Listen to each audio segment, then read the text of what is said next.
All right, we'll call the International Falls Koochiching County Airport Commission meeting for July 26, 2017 to order. Anyone in the audience that wishes to approach the commission? It's not on the agenda. Scary looking bunch here, I don't know, what do you think? Do we need to call Bob now, or? Well, now he just told me, he texted me right now, and he has 2 sick boys, so he said he will just be available as an If we on need needed. him. Yeah. Okay, sorry. Yeah. So I Steve's think got him covered We today. got enough horsepower here, so. Fun with twins. We'll go with minutes of the June 30th meeting. Motion by Commissioner McBride, second by Commissioner Nevinen to approve the minutes. Discussion on the motion or the minutes. Very extensive, well done. All those in favor of the motion to approve the minutes signify by saying aye. Aye. Those opposed, same sign. Motion is carried. Minutes are approved. Thank you. Go to the financial statement, and we have bills of invoices of $87,800.27. Terminal project phase 2, $3,000, and that was for the review by Becker Hoppy. And then the page 4 is the terminal project, and that's $888,997.93.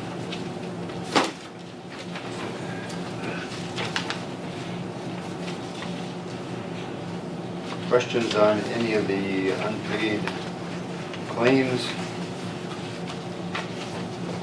Good to go? Move, Mr. Chairman. Motion by Commissioner Pavlik, Second. second by Commissioner Briggs to approve the unpaid claims and accept the financial statement. Good, questions? Please. Just on the McQueen now, that, it sounds like that's finally getting resolved. so we're Yes, paying we've been, absolutely, we've been in contact with them, took a little draconian measure there not to pay the bills for a while, purposely, obviously, and they responded. They sent up a gentleman, and we've got some of the work done, and having a discussion with Kyra, that portion of the bill can be properly paid. Beautiful, absolutely, thank you. We're not out of the woods yet, but we're spoon feeding. The question I had was for Please. Kyra.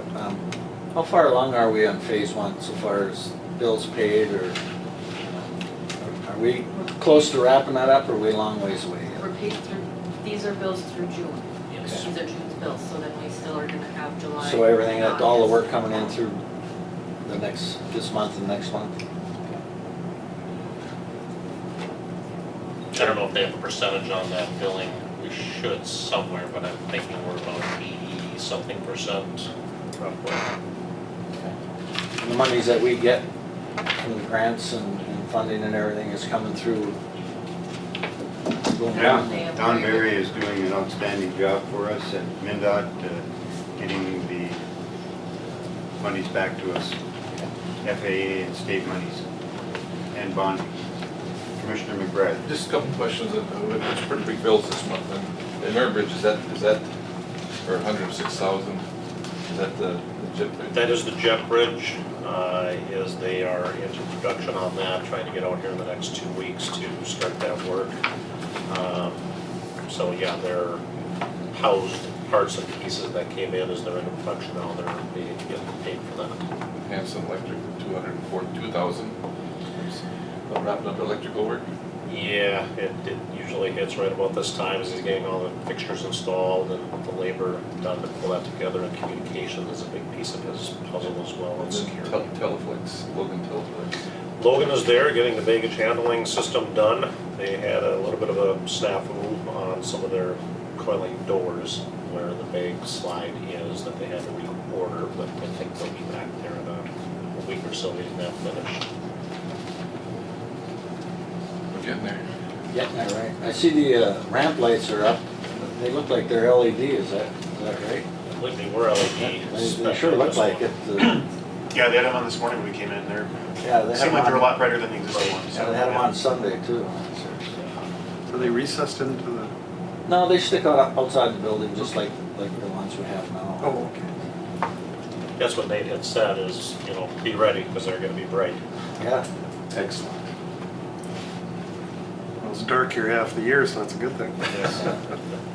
But it should be a significant savings on utility bill for 'em. Further questions or discussion with regard to the claims or the financial statement? Hearing none, Chair would call the question on the approval of those. All in favor signify by saying aye. Aye. Those opposed, same sign. Motion is carried. Financial statement is approved. Thank you. Go to engineers report on the terminal. We don't have Rick here, Steve. You want to? Rick is taking right, he was going on vacation this vacation. week, He's- so long. He's up in Flin Flon, I think. He went to Flin Flon, Yeah. first part of the week, he got back yesterday. And he was going to Valley Fair. Then he was on the road at 2 o'clock yesterday, heading to the Twin Cities to do a Valley Fair. Taking his children to, Yeah. What, do you go fishing at Flip-Flop? Yeah, camping and fishing. Okay, well, that's a haul. You Yeah. fly up there or drive? No, they drove. Wow. Said it's easy to camp in Manitoba, not so easy in Ontario. Okay. So that's where he had it, yeah, so they did good. Caught a lot of fish, nothing put on the wall, but a lot of quantity, so that's good for the kids. so a lot of windows are in. Yeah. Still waiting for a couple of them, I believe. There's a few of the glass and glazing as they measure and order that's coming in, but they're back there again today installing more. As they start to get some of we're kind of holding off a little bit on the sliding entrance doors so they don't get beat up. But they're, I believe, coming into their shop last week or this week, so as soon as we're ready, we can pop those in. So the schedule is busy right now. There's a lot of folks there getting, the parts and pieces put together. The site is getting kind of prepped and graded and ready for the final concrete that we'll do on the apron side and sidewalks. So Mike is there, working on kind of some additional drain tile that we had put in between the existing and the old terminal, kind of take care of things until next year. Sidewalks should be poured, I think, yet this week, and or early next week. And we'll continue to kind of chase things after that with the asphalt paving and some of the landscaping patch back. If I could, Mr. That's an interesting point because I recall it almost from day one, we had water problems at the front entry of the old building. Remember that? It would heave every winter and then settle back down. It interfered with the doors, of course. Yeah. It was just it was a tough, couldn't solve it really. Yeah, it's your soil conditions and, Yeah. buildings are expected to move, I'm sure, up to 3/4 of an inch or more in this area seasonally. So we'll kind of continue with that site work, get that wrapped up over the next week or two. We need to be ready for a Bear Bridge when they do come out the Jet Bridge in about 2 weeks. So the concrete on the apron side, the 12-inch needs to get patched back. I believe next week is what they're scheduling for that. I see they got the re-rod laid out and tied up. Do is slide it in there. Kind of get it ready to Yeah, it go. looks like it's pretty much ready, other than sliding that re-rod in. Yep, So, so I think that should go you gonna try and do fine. that before they put any of the glass on the apron side? Because I noticed the front side's pretty much all glass, but on the apron side, there's no glass. Yeah, they were just kind of, they don't have to, I mean, if they can, fine, but they can get the glass in if they need with more of an ultra-rate lip, as long as it's graded and safe. But I'll check on that and see if indeed they are. I don't know that answer. And interior, Logan Teleflex is there getting the bag handling systems done, a few more things to go. Electrician is busy getting things wired up. Casework is partially there, I don't want to say mostly, but they're getting whatever they can done on the casework installations. So that's coming along. We got a little bit of skimming and taping to do. Painter can wrap up some of his wall covering work. Mechanical people are getting mechanical systems kind of fired up and louvers installed, ready to start bringing things online over the next probably 2 weeks so we can start commissioning it and training. So right now we are still on track for August 30, I believe is the date that we're still earmarking to go live. We're waiting on a few parts and pieces yet. As I recall, we still don't have our doors. Tentatively shipping the week of August 7, so we don't know if they come Monday, Friday, following Monday. But that's a big reason why we want to kind of push that out a little bit to give a little more buffer time to get those finished in the field because they're coming raw. Painter can finish them there and then Hammerly will pop them in. There'll be some sheetrock work around those doors that have to be completed too. There's a little bit of sheetrock work. We need to modify some studs and do a little rocking on, there's a coiling door that'll go in next to the ramp for the bag handling. Or I guess your carry-on carts will come through that door. We do need to modify those studs to make the door, the way it's mounted to the wall and the torque that it's going to put on that wall, we have to modify a little bit. So we've got that to do. Otherwise, not much for other taping or drywall work on doors. The frames are in, so it's just hanging the doors at this point. Yeah. I think the one concern that the Sky West, I can't even remember their name.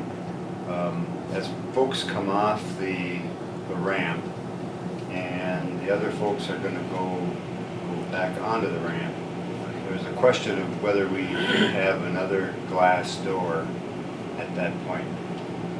We only have one officer and we're paying the full cost of the officers to be there. And he can't be at two places at once. And so I think we need to take and review that again. It's got one glass door at the end of the hall, but the question is, do we have another one? And Thor and I looked at that last week. It's something we need to take a look at. Yeah. So it may require a change order to add a door, but we'll see. Yeah, it was another glass door or something. I don't know. I mean, security and Yeah. security people need to tell us what they need to have there. Well, essentially, you've got, sort of people in the pen, if you will, in, secured gate lounge waiting to board. And there's a door separating, that lounge from the boarding ramp, if you will. And I assume that door will remain locked until security opens it up and says, okay, fine, board. Meanwhile, everybody's coming off the plane, coming into that same ramp. And I think the door you're maybe talking about is going up the corridor, which would then dump people directly into kind of the ticketing area to go get their bags and leave. Which I assume that door is always open from the boarding ramp side, but always locked from the ticketing hall side.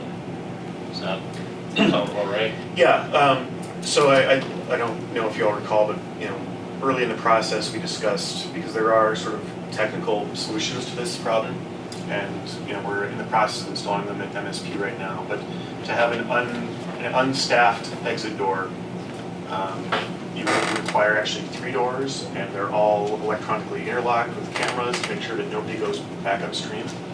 So adding just a second sort of dumb door doesn't really solve the problem of it needing to be staffed. And back in the day, TSA was happy to watch those doors as part of their security provisions, and now they're saying, no, we don't have the staff for that, we don't want to do that. And I think we sort of knew that going in, so I think even back early in the process, we discussed the fact that you were going to have this law enforcement officer on site whenever flights were coming in. And part of the responsibility of that officer could be to monitor that door. The concern, because the door is always locked from the ticketing hall side, you can never walk up and open that door. But if, while people are actively leaving the plane, they're opening that door because it's openable from their side, it's possible that somebody could try and go upstream there. And if a person is really interested in doing that, having a second door actually doesn't solve the problem, because both of those doors will be opening as people are flowing out. It may prevent, maybe a kid from inadvertently running up to see their parents that are offloading or whatever. But I think it's really first of all, there's not a great place to add a second door.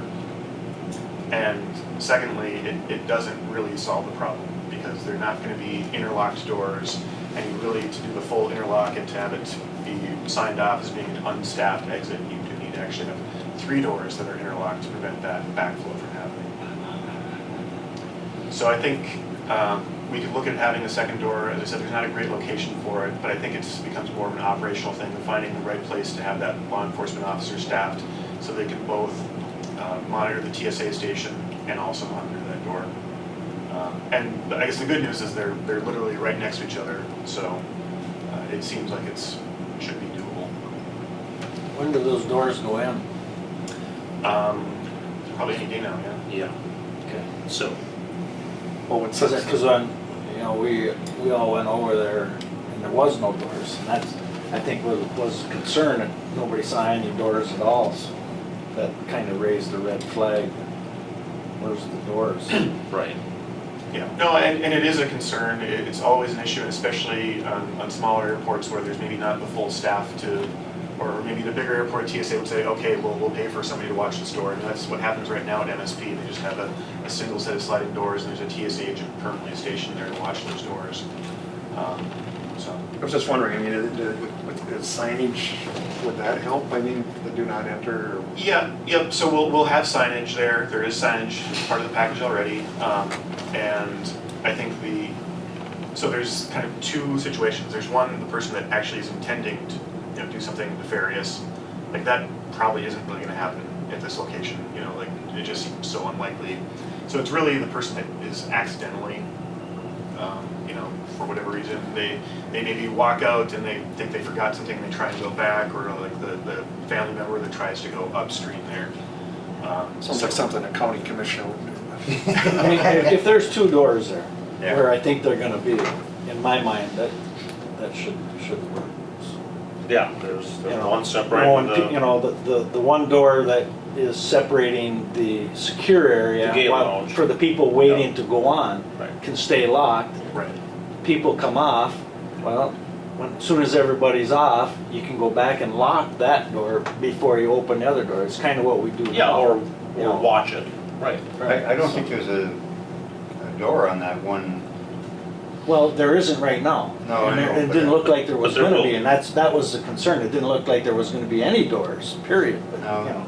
I know there's one at the end of the hall, but up where the ramp comes down Mhm. and where the secure area sits over here, there's a doorway, but I don't think there's a door in there. Maybe not yet, but there will be. That think will so? also be. Yeah, there's no That will doors be at all. a glass No, I know. As of last week But I when was, we toured it, there was Looking no at the plans, doors. it didn't look like there was it looks like it's just gonna be a entrance. It's not gonna have a door I there. don't have my plan handy, but there is a glass door there. So between the seating area, the gate-hold area, and the boarding ramp, there definitely is a door there. Yeah, okay, then I don't think we're gonna need one then. I agree. Yeah, We didn't realize. I we were don't, there. no, I visualize if you put a door there from the secure area, where the secure area comes in to where the ramp is. If Yes, there's a yeah. door there, and then there's a door where people exit out by the kiosks. Yes. Yes. Are gonna be, I don't see it being a problem. no, I would agree. Yeah, I don't see really, it I'd being a ask, problem. how are you doing it today? You know? Yep. I mean, it's kind of that way right now, is that we have one person until everybody's off and gets into to go get their bags. You know, the secure area's door is locked, and then when everybody's out, we lock the door there before And we come open around the and door open for up the secure area. onboarding. So it's right now, those doors are only 3 feet apart. The difference in the new terminal is they're about 20 feet apart. Right. Yes. So I don't, if we get the 2 doors there, I don't see it being a problem. Good.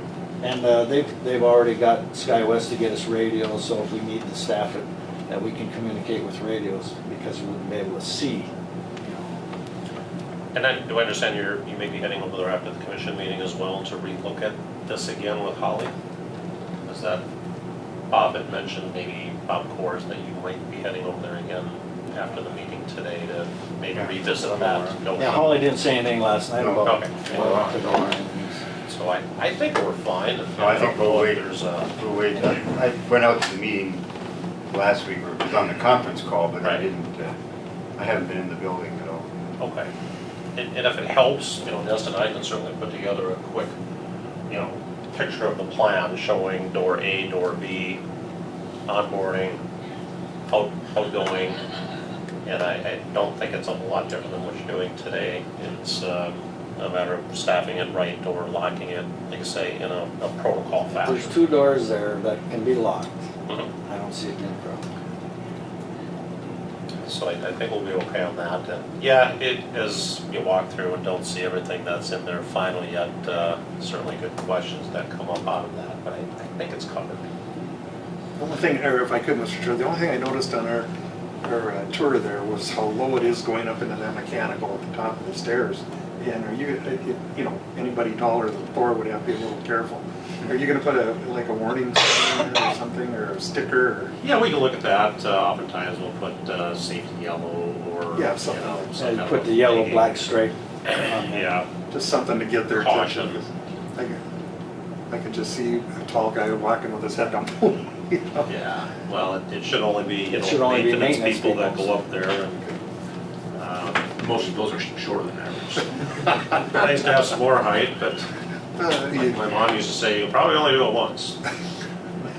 Can you fit under it? Barely. Just barely, yeah. No.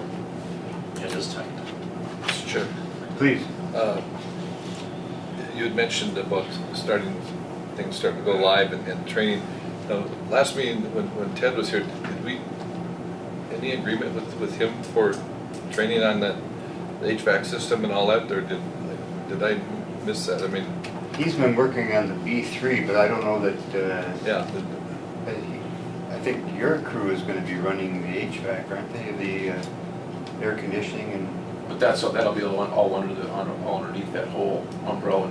that's all under that whole umbrella, isn't it? Right. So what I've been doing is getting the information from the design team and then forwarding that to Tay, like training as an example on the belt, on the baggage handling, and he'll be part of the training on that with us and with the jet bridge too. I want as many people on my staff as I can to help. But yeah, I think it's a great point.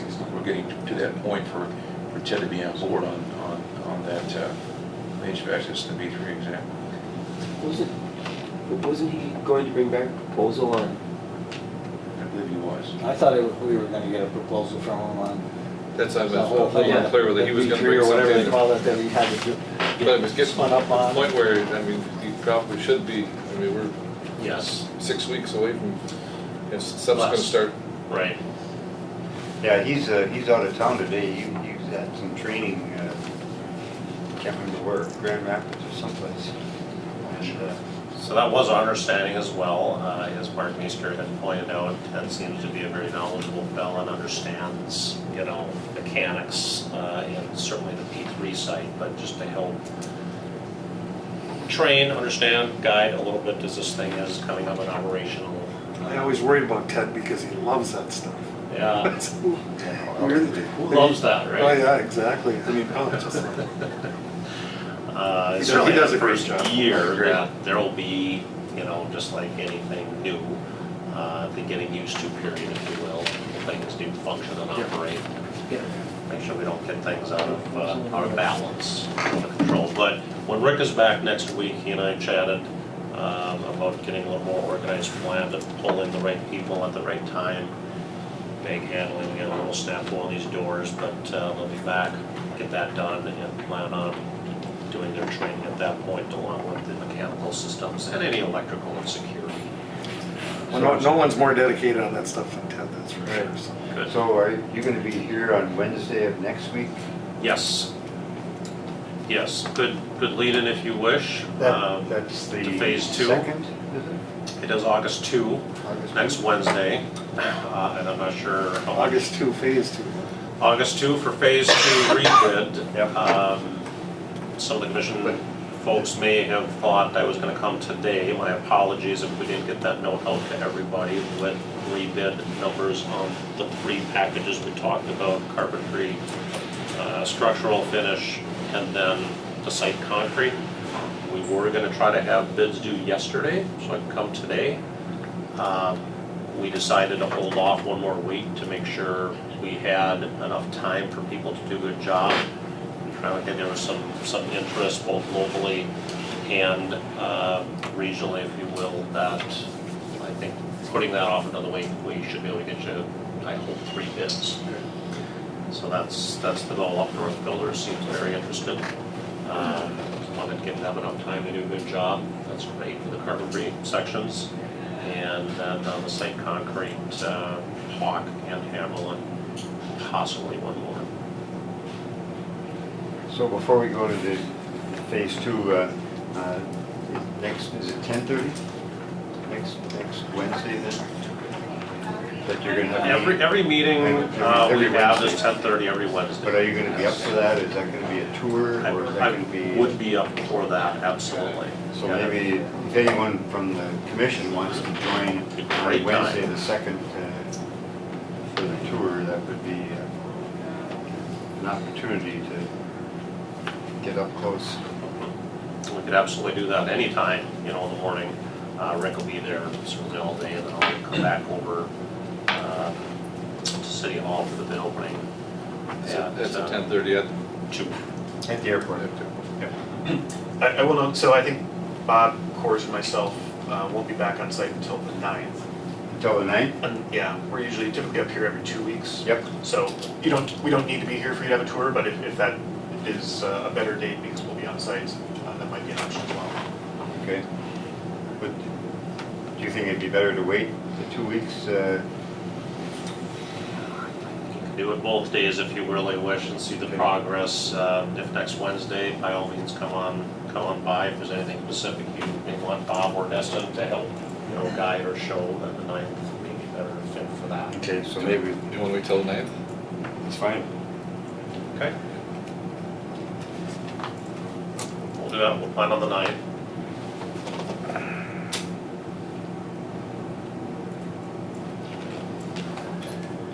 All right, let's go to, so is there anything else under phase 1? No, I can just give you just another quick handout update. Is the continuing change log process continues. You've seen this sheet before. We're continuing to staff do it and finalize things. Thank you for your help in getting some of the change orders done. So we'll continue that to get as many of those wrapped up now as we can over the next couple of weeks. There's only a few that are different or added on the back to what you saw last month. We added a couple that came up recently. There are some casework revisions. We wanted to make sure we were getting on there. We did need to repair an electrical feeder going out to the weather station that was bad, existing. We're not sure if frost goofed it up or what the heck happened, but we got that taken care of.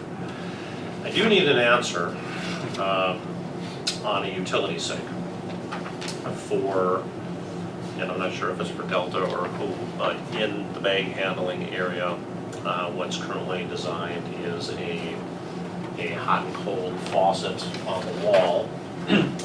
Yeah, so- Inside, garage side. Yeah, so I think it was so we had been dealing with SkyWest's facility group directly, and they'd indicated that that's what they wanted was sort of a hose bib with hot and cold water.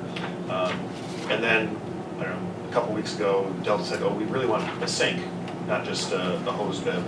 So the problem is that, the concrete floor is already in place and, the epoxy finish is in place. So we're just trying to understand, can they live with just the hose bib? Because there are floor drains that, if you're spraying something off, it can drain the floor drain. So that's sort of what we imagined was going on. They're telling us that no, they really need a sink. So there's The impacts. sink to is so that. you can, you gotta fill up a mop bucket and mop up, you gotta, I guess you want the sink to be able to dump that in. Shouldn't they have submitted that though in the pre-design stage? Well, I would have thought so. Yeah. It's- So we're looking at a utility kind of sink, Well, there's an existing sink, and I think the proposal here is to actually reuse that existing sink maybe. It's, not like a kitchen sink, it's No. deeper, but like a laundry sink. Laundry sink, yep. Yeah. Okay. Feasible, is that we- feasible, Brian? But you'd have to do some We get concrete. the sink, there's just no drain. You have to solve Oh. concrete. Yeah, so we've got a couple options. We can go sort of the expensive route and install the concrete and put in more of a floor mop bucket Right, type what's there now basin. in the existing? How about the Or- pulley shroud, just a drain tube to the drain there. Or we can find more of a laundry tub. That would go underneath the faucet that's gonna be strapped to the wall. But then you're gonna have to be lifting your buckets, in and out of that. That's a much easier route because we can directly tie that into a vent stack that's right at that wall already. So yeah, we need to open up a little bit of sheetrock, do some mechanical piping work. A couple $1,000s can take care of that. If we need to do more of a floor Don't do sink, anything, I'll cut concrete, then I'll we're talk to Holly at it. tonight. And, in my mind, as long as we can fill up the bucket, you can always dump the bucket right into the floor drain. That's what, Correct. It seems to me that it's a lot easier to just have it sitting on the floor and filled up. And they also yeah, talk you about can have like it sitting on the sprayed floor out, right like underneath luggage it, or things fill it like up, that. So do you a put the mop and luggage. just dump it in the floor drain. So, let me talk to her, I gotta understand why they really need that sink. Because we can certainly go take the sink off the wall that's inside the existing temporary bag handling that was always there on that block wall by the electrical panels. Excuse me, and move that and mount it on, the new wall, if that type of a sink would suffice.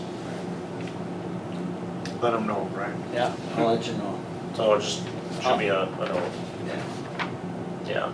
Rick's gone this week, but Brad is out there, Brad Smith, watching over for Rick if you do The decide main the thing next is day that or we two. have water so we can wash the vehicles and stuff. Yeah.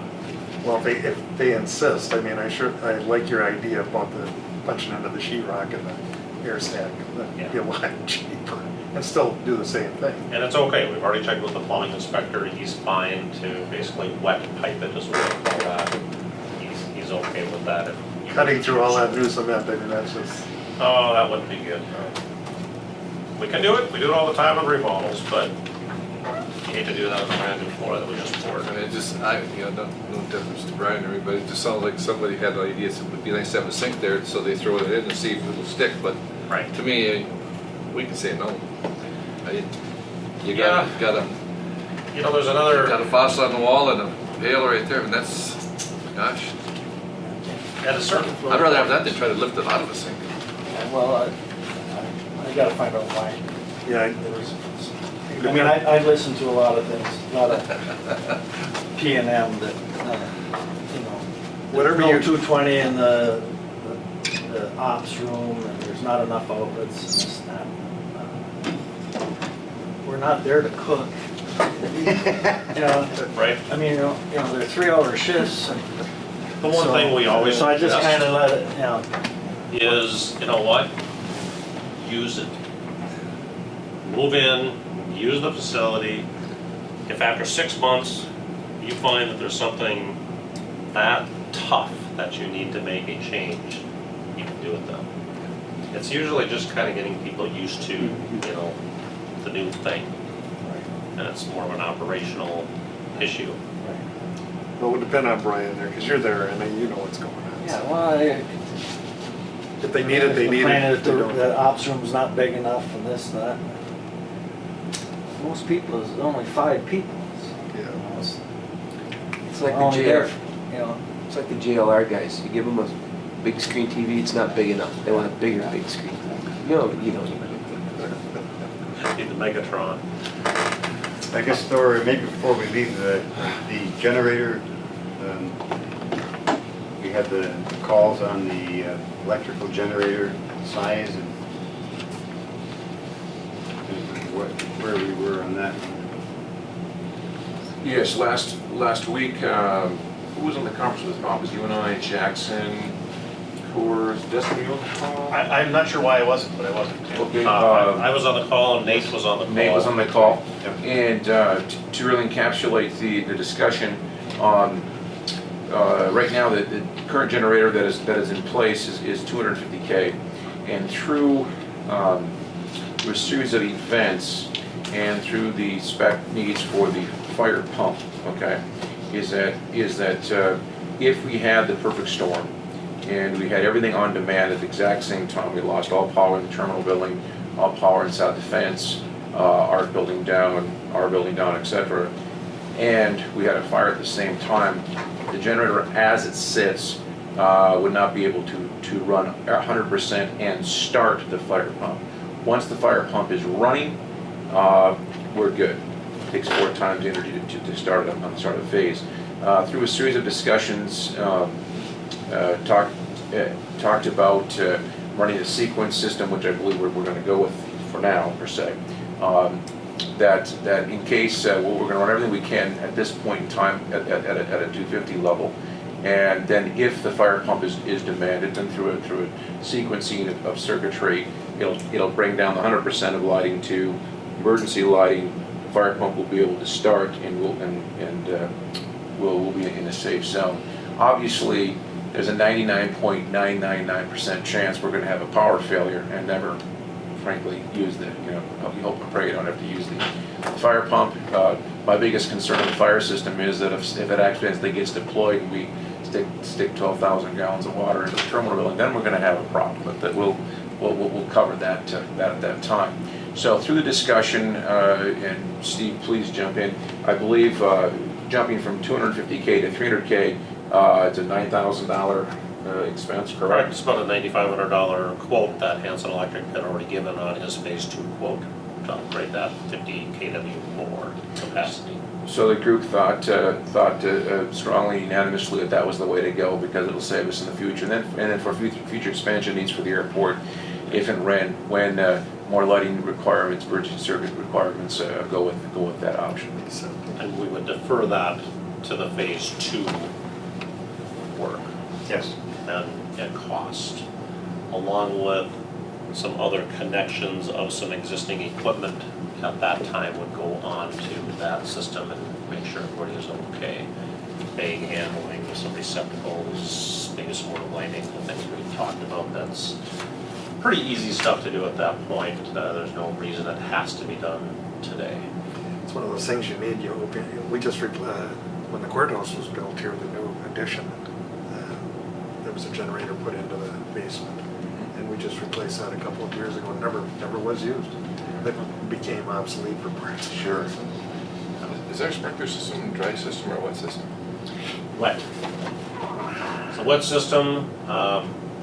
That is really the key, as Thor was pointing out. There's a fire pump, meaning it's a water pump that because you don't have the capacity from the city system to feed enough water to dump for the quantity of minutes that the fire department needs before they can get there and do their work. You had to basically design a building that put this big tank below the building, which is underneath the bag handling building, that holds the water that will then help feed and dump and dose, the building. So that's what that fire pump does. How many gallons is that? Water. Is it 12? It's huge. No, it's 20,000 is in my head. Okay. Wow, a lot of water, a Yeah. lot of weight. Oh, It's been a while since I thought about that tank. We were waiting initially, if you recall, waiting for the tank to come from Oklahoma. Yeah, I remember. It finally showed up and we got it in the ground and kept going. That's full of water now, or not? Partially, yeah, they'll Just to get inside. finish it and that pump will need to be exercised, You'd hate to have a pump on the ground. Annually, You got this if not water. a couple times a year. So, we make sure everything is working. Make sure the valves are closed. Yeah. Yeah. Now we're running water. That'll be a maintenance program, we'll want you to get on board with, maybe Summit, who's doing the work for you right now, can come up and do that annually and inspect it, which is state requirement anyway. So you may all know this, but fire sprinklers are not like in the movies. Like if you set off one fire sprinkler, the whole building doesn't go off. Each one is controlled at its point. So, were there a fire often, it's just going to be one or maybe two sprinkler heads that are actually activated. It's not gonna flood the building, probably. Well, I mean, you'll get water in the building, there's no question about that, but yeah, what you see in movies that the whole building, all the sprinklers go on at once, would only be the case if there were simultaneously a fire in the whole building all at once. And with sprinkler systems, you're really trying to control that fire from spreading right away, so. Yep. Technology. There's two items on phase one that I want to bring to your attention, and they need action. And Thor, I need your help on that. The first one is this Monday, July 10 email, and it comes from the FAA, and they are on page 2, up at the top. The scope is to relocate the telephone service to support the automated surface observing system, the ASOS. ASOS.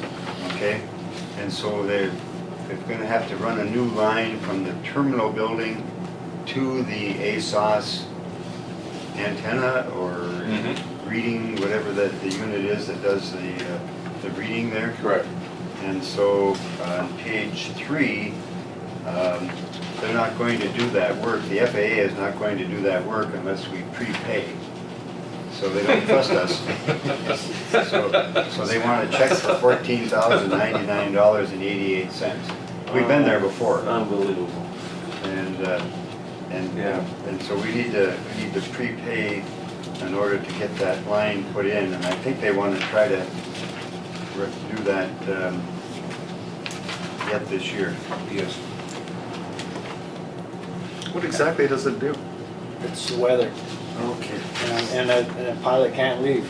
But we don't have a weather observer, so if that system's down, the plane doesn't go anywhere until you get somebody from Duluth up here to, Tell you that the weather's correct us okay. in town. Even if it's a beautiful day. Even if it's a beautiful day. That happened, It's when happened. the pilot says, Let alone arrive. I can see forever. He says, I want to go, but he says, I can't because the system's down. Regulations, You know. Gets in the cockpit and it doesn't come up, you can't go. Well, so they don't trust us, Mr. Chairman. I suppose we need a motion to, Yes, we need to send a check to the FAA for them to do this. I'll move 14,099.88.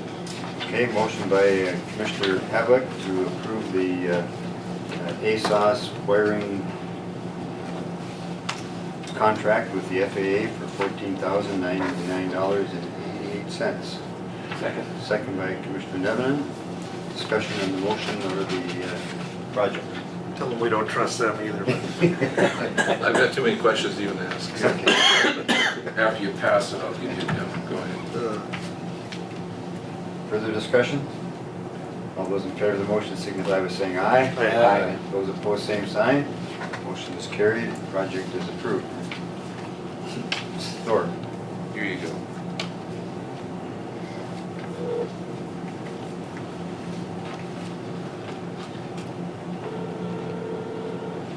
Automated weather observation. 1343 Zulu. Wind 320 at 10. Visibility 10. Sky condition clear. Temperature 21 Celsius. Dew point 16 Celsius. Altimeter 299.5. Remarks. Density altitude 2,200. So we're getting constant movement changes. Okay. So the pilot has to hear that before he can. Yep, and as Brian was mentioning, they can be on the ground crystal clear day and they will not depart, but let alone arrive. I guess I should ask this question before we approve it, but, so we've got it now, so what's the change? Because it's gonna hook into the new terminal or? Yeah, the wiring is going to go from the new So terminal out to can this that be, unit. is this like a change order in the terminal project? Or is this gonna be outside the terminal project? Well, I don't know that it's going to be eligible. It should be eligible. You think it should be eligible? Yeah, I Even- believe so. They're Okay. requesting it. Yeah, I would think it's I've eligible. Not requested it. It's being required because of the project. Correct. But we'll have to let Bob know and see if we can get that in and get some of that. But here again, if it's reimbursable, look at the look what we go through. Right. Paying them, they have to have the money up front, and then if we get reimbursed, all the people and that get involved in paperwork, you wonder why the people get fed up with the government. If it's reimbursable, they should just do it. Their general policy is if an AIP funded project requires it, then it's usually eligible. So Okay. you're getting AIP money for the terminal, so it should be eligible. Probably will be Very good. good. Well, that's good. Appreciate that. The second one is from Frontier, and that just came up last week. And what they're looking at, Frontier is going to be circling the city. In the map here on the back here, they are running a, and I don't know understand a 96 from a 48 fiber, but they're running a 96 fiber down Highway 11 to 332, and then they're coming across with a 48 fiber, and then they're going to come up the county road by the airport with a 96, and they're going to continue back into the city with their fiber. They want to run new fiber into the airport terminal, and they're willing to pay for the cost of the fiber, which I don't know what fiber runs today, but it used to be like about $100 a foot. They're willing to pay for the fiber, but on the front page you'll see that they will be placing the Frontier expense new fiber facilities to the terminal building. They're asking us to pay for the labor to run that in. And the cost of that would be $1,942.48.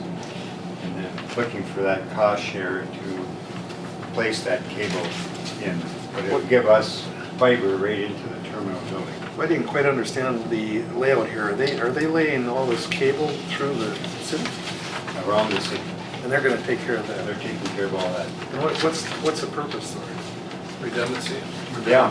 When you completely circle, if you breach the cable, They can you, get it feeds the other way, so.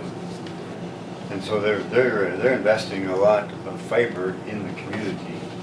I don't know if it would be helpful to go with their testing to have fiber.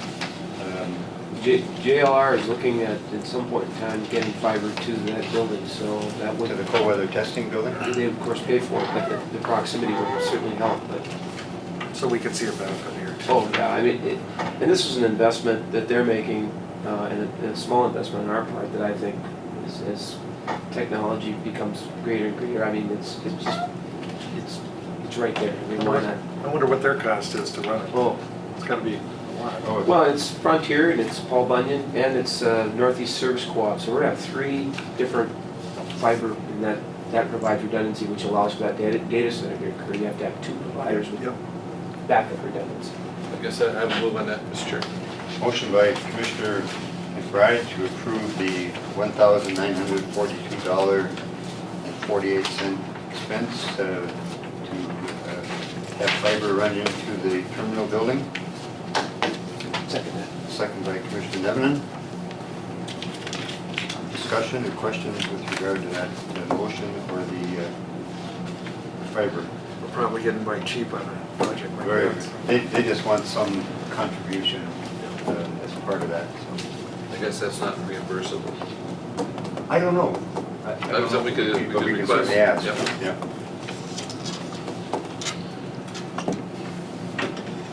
Further discussion or question? All those in favor of the motion to approve signify by saying aye. Aye. Aye. Opposed, same sign. Motion is carried. Project is approved. Thank you. We'll go to phase 2.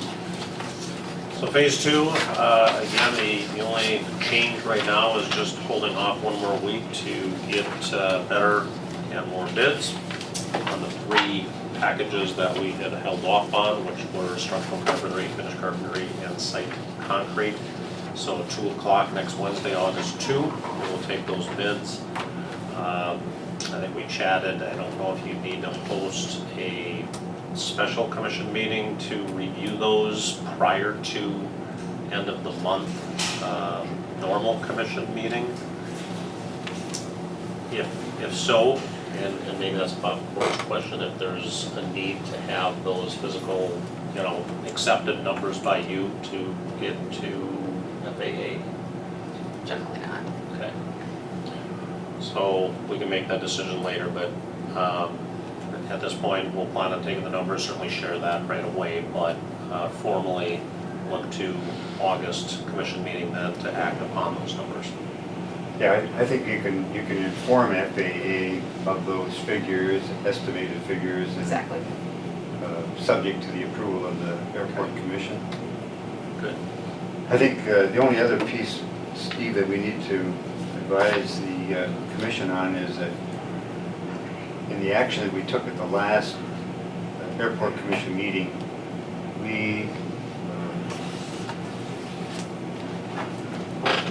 rebid a couple of the items. Yes, 3 work scopes 3, yes. out of, 20-something. 6A, 6B, and 32B, I think were the Correct. were the items.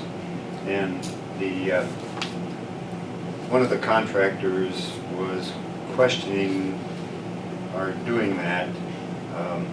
I did ask the airport attorney, Steve Sherbowen, if there was any problem with doing that. And he came back and said, no, as long as you have in your specifications the right to accept or reject any bid. And so we ended up rejecting their bid. They were the only bidder. Correct. And so, and if you remember, on the one bid, one of the bidders Concrete. withdrew because they had made a mistake in their bid. Yes, which you, at that point, as he advised, could have chased, their bid bond, which is the purpose of a bond. But decided to forego that, simply rebid. I think we'll probably end up with a better number than having to go to number 2 anyways. So we'll find out next Wednesday. And then the other 2, certainly, they were the only bidder, and we wanted to get more involvement and more competitiveness to see if that number might be able to come down. It was higher than our budget that we had looked at for those 2 sections of work. So that was a recommendation, correct? And just so that you're aware, in the Hammerland email, the last sentence said, by Hammerland was that I'd rather not get into legal talk, but for the sake of keeping the game fair and ethical, I'd give you something to consider. So I don't know if he was shooting a little over our bow here to give us a little warning. As I recall, we were very fair to Hammerland, the way we approached it. Yes, you've been very fair to Hamlin all along. Because they needed the payments quicker, remember? Yes, I think you've bent over backwards to help them out in any way that you can to keep the project going and help them with payments. And now you're actually making payments through their bonding company for contracts 2 and 3 on phase 1. This is actually Hammerland's new company because of the financial issues they were having. So the bidding on phase 2 was done through T&T Aggregates, which is Hammerland. But that's their new business front, so they can protect their assets. It's good, smart. So yeah, that's the email that had been sent. I'm glad the attorney looked at that. He seems, as I told Bob Anderson, to have been laying sort of these emails out there to me, almost in a legal trail if he had to go back to them and started saying, well, boy, I didn't really get enough notification on phase 2 getting rebid, and now it's going to be due. A big reason why I wanted to give another week also to make sure that they had due time and diligence to get a good bid. That's standard language, almost every government contract I've ever seen. I mean, so you have to hold that ability. And we do have that language in our bidding instructions that the commission reserves the right to accept or reject any bid as received. So if there's no action that we need on phase 2 at this point, you're going to open the bids on August the 2nd at 2 o'clock in the Correct. city council chambers, and then we can act on them at the airport commission meeting at the end of of August. Correct. Okay. Steve, So- are you driving up here every day? No, Okay. no. Rick is here most, times on vacation this week, and he actually stays here locally. His Okay. sister lives in the Falls, so it works out really well. Good, good. So, no, just, once a week or every other week, All right. whatever it takes for me to kind of come up, spend some more time now, the next few weeks getting things Going again. going and online with phase one. The other piece that I think from the last commission meeting that could still be out there, I'm not sure where we left Kraus Anderson's proposal, if you will, for phase two services. I think you were needing to round up a IFE, Yep. and I'm not sure if you have any updates on that or where it stands. That was the one that we sent to, no, we're still working on that one. We haven't gotten that finished. Okay. We're trying to pull together some numbers. And I think I saw Jim last week, Jim Gold. I wanted to get some figures on, Rainy. at the Rainy Lake Medical Center, what some of the is there, so Sure. that we can use those to be Okay. able to show that we're getting the same kind of bids here. Same kind of I'll work. see Jim later today. Okay, I'm also going on vacation right after this, so I'm Okay. gonna jump across the border and head over to Lake of the Woods and meet up with Jim. okay, I will mention that to him when we get back Monday. We'll round up some costs that he has in place for Rainy and get them to you. okay. Where do you go on Lake? We do an annual trip to Duck Bay Lodge, it's Morrison. What's up by you? Carol and I have a 80-acre farm, like the woods at Burton, that you're going up to Morrison. Oh, you do? Yeah, it's Right in right the on the river. water, yeah, it's nice. Right in the river, right? Yeah, Oh, 5 minutes out to the lake, we love it there. very nice. Nice, it's nice there, it's different there, I mean, I enjoy it, great fishing. Good fishing. And it's been really good this year. Yeah, yeah, we're over there a lot. Morrison, that's where the park used to be, right? The old provincial park used to be, right at the mouth of your river, right? Yeah. The provincial park was at Burton, and Morrison's about another 12 miles, I would think. Yeah, if that, or kilometers. Yeah, maybe 12 kilometers, not very far. But yeah, that same area. We were kids, we used to go fishing there, and then they turned it over to the, I think the First Nations or whatever, who has jurisdiction there. And they kind of kept it up, but then they keep it closed most of the time now, so I don't know, people don't seem to use parks as much as they used to. But when Brian and I were young, there were people there all the time, it was busy. That was a very busy park. Yeah. Half International Falls there, because at that time, the fishing on Rainy was so poor. Yep. Right, right on. You know, we had so Used to go there much all the time. And you could, commercial fishing at that time. and you could fish offshore there, and catch fish in the Yes. spring. Wow, never forget that. Yeah, so we're, from that park, we're no more than 2 miles down the waterway there. Great. Nice area. Say I'd stop in and see you, but you might not be there right now. No, we're building a cabin on an island up in Canada. I love Canada. We get to spend our recreation time. I love it here, but it gives you that break. Yeah. You guys get my neighbors up there. I got some pretty shaky ones, and you're sitting next to them. Sorry. That's true. My wife gives me heck all the time. All the lakes we have around here, and you got to go to Canada fishing. Thor's got an island not too far from us. But I will follow up with Jim on that, and we'll get you some Okay. more information to help wrap up that side of things for you. Very good. Last item then is ribbon cutting, and after the review last week, not sure that everything was going to be complete. All of the painting, the sheet rock work and everything at the end of August, probably going to be very close. Decided to put it off into September. I think I emailed everyone looking for a date that would be good for everyone in September. And wondering about that week of the 12th, would the 15th, would a Friday be good in September? Is that the second week? Yeah. That's the third week. It's the third second Friday. week, yeah. It's the third Friday though.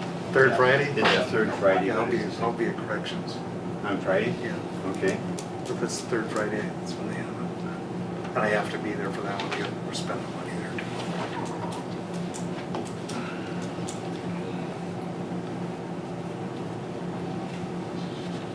How about after the Unless you did. commission meeting on the 12th? Is it Tuesday? Well, that's Tuesday, and that's county board day.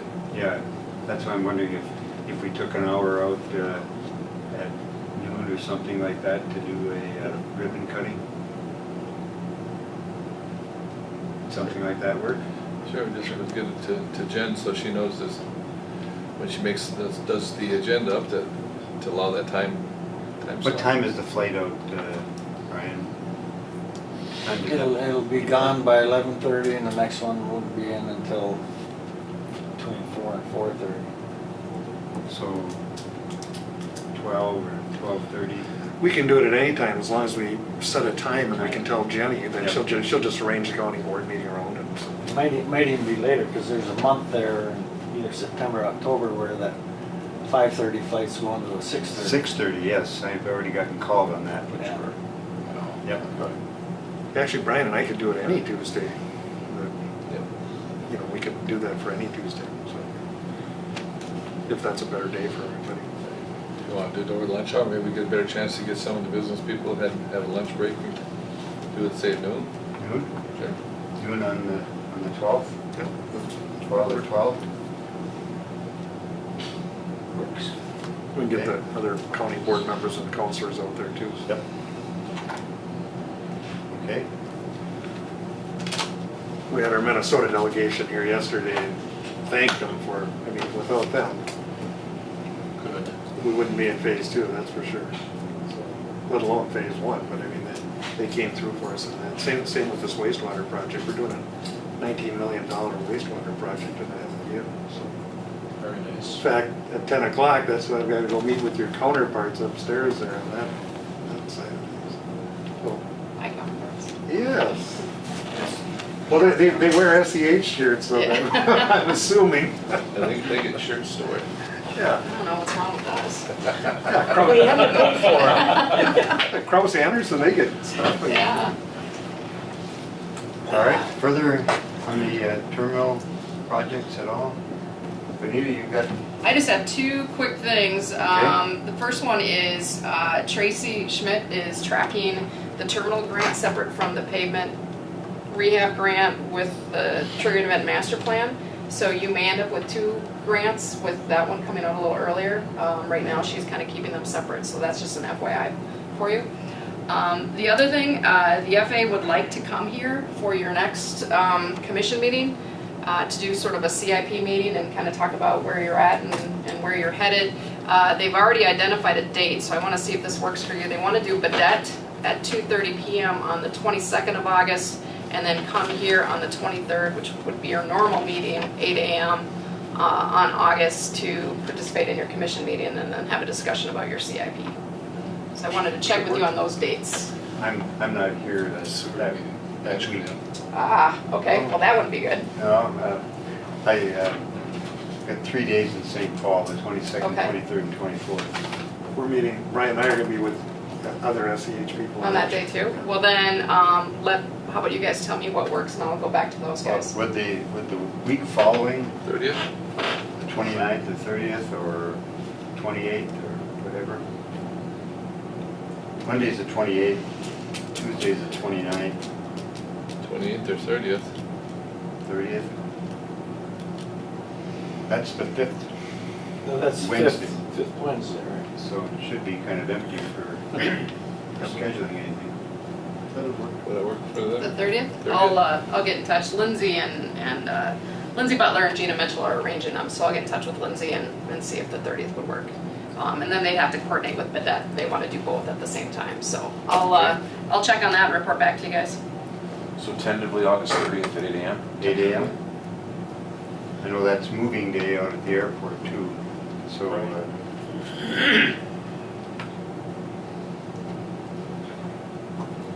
TSA could be moving equipment, I don't know if you, We're gonna be too. Okay. We might be able to do it before. okay, I can break away from the meeting, it's not a problem. all right. Because it'll be all hands on deck when we do this. And I'll I just think- work with Kyra, so if there's any change, she can send the information out to you guys. Okay. All right, That's all I have. Thank you. Mhm. Anything else from engineers report? Nothing on my end. Okay. Go to, Don't be bashful, if you got anything to say, jump in. Not about engineering, I don't.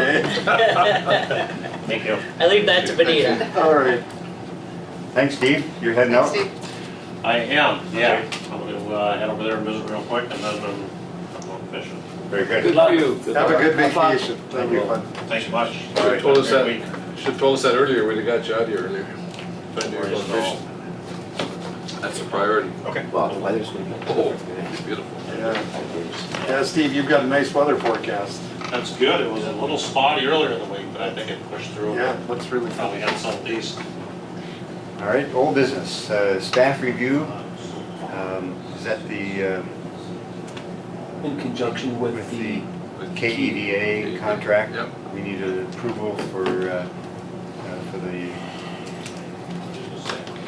executive secretary's increase. Jeez. I'll move.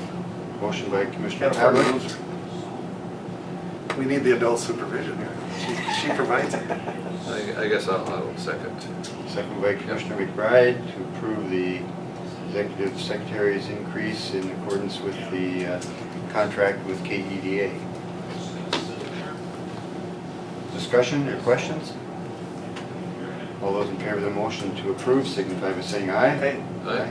And I'll Opposed, abstain. Same sign? do I need to abstain as well? No? No, okay. Just I think you're right. Not affecting you. I know I don't have to, but I'm going to just. Okay, you want to abstain, I so would.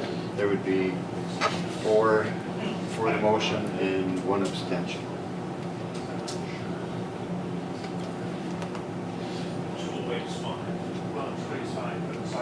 All right, thank you. We'll go to the ACDBE public participation. We need to ask if there's anyone, this is for the small business.